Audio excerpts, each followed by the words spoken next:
إلا شاب من هالشباب اللي يعني شفتاه قد اسودت من كثرة التدخين، والغطرة حاطها كذا على فوق حركة نسميهم احنا عرابجة.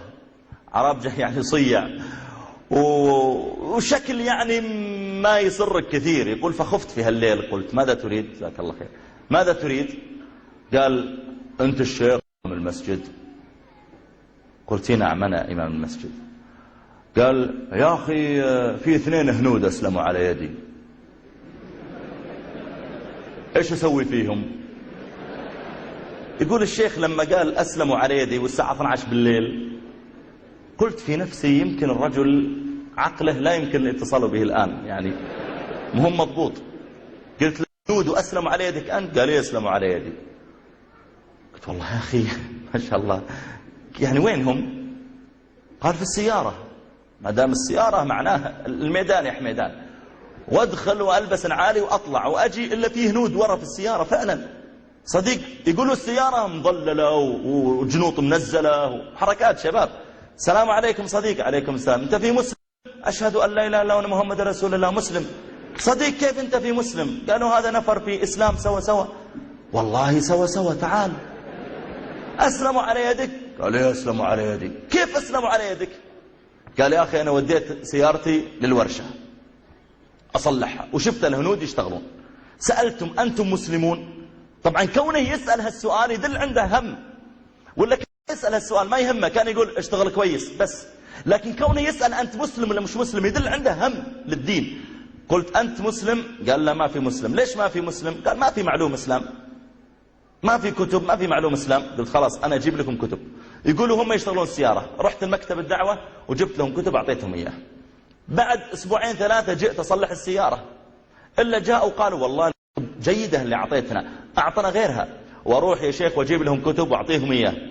يقول يا شيخ المشكلة أني لما جيت بعد 2 3 بصلح السيارة، جئت ووقفت السيارة، فواحد منهم دخل من هالشباك وواحد دخل من الشباك الثاني، وقالوا لي إحنا الحين أسلمنا، إيش نسوي؟ قلت ما أدري أنا مسلم من زمان.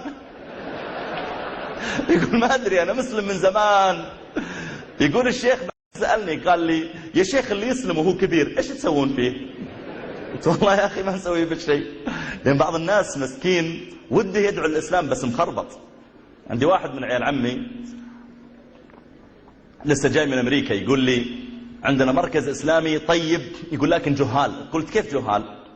قال مرة جالسين مجموعة منهم ودخل واحد أمريكي يبغى يسلم. لما دخل قال أنا والله أنا قرأت عن الإسلام وكذا أبغى الإسلام. قالوا كويس يلا قل أشهد أن لا إله إلا الله محمد رسول الله. قال أشهد أن لا إله إلا الله وأن محمد رسول الله. قالوا الله أكبر الله أكبر. ويمسكه واحد منهم قال كم with me، تعال معي. قال وين؟ قال تو هوسبيتال، للمستشفى. قال ليش؟ قال بنقطع يعني ختان. قال ليش اللي يسلم تقطعونه؟ قال ايه؟ قال له افري مسلم. قال افري مسلم، كل المسلمين نقطعه. قال طيب خلاص بلاش اسلام، ما ابغى اسلام. فقال له واحد ثاني اذا ارتديت نقطع راسك. فقال المسكين قال ايش هذا الدين؟ اذا دخلت فيه يقطعون ذكرك واذا طلعت يقطعون راسك، وش هالدين هذا؟ طبعا الدين مش كذا، الدين ليس إلى هذا، يعني ليس من شروط الإسلام أنك تعمل ختان، ليس شرطا للدخول في الإسلام. ومسألة أيضا تطبيق الحد عليه إذا ارتد لها شروط وفيها موانع، قصة طويلة، ليست القضية أي واحد يحكم فيها من اللي جالسين. لكن شوف الجهل، تدخل في الدين يقطعون، تطلع من الدين يقطعون، ليست القضية كذا. هذا الشاب قال يا شيخ إيش تسوون فيه اللي يسلم هو كذا؟ قال ما نسوي فيه شيء، نوديه المكتب ونغير إقامته من هندوسي إلى مسلم بس. ودوهم المكتب وغيروا إقاماتهم. المقصود أن هذا الشاب ما قال في نفسه أنا عاصي، أنا داشر، أنا كذا. لا، صحيح عندي تقصير، لكن لابد أني أخدم الدين مع وجود هذا التقصير.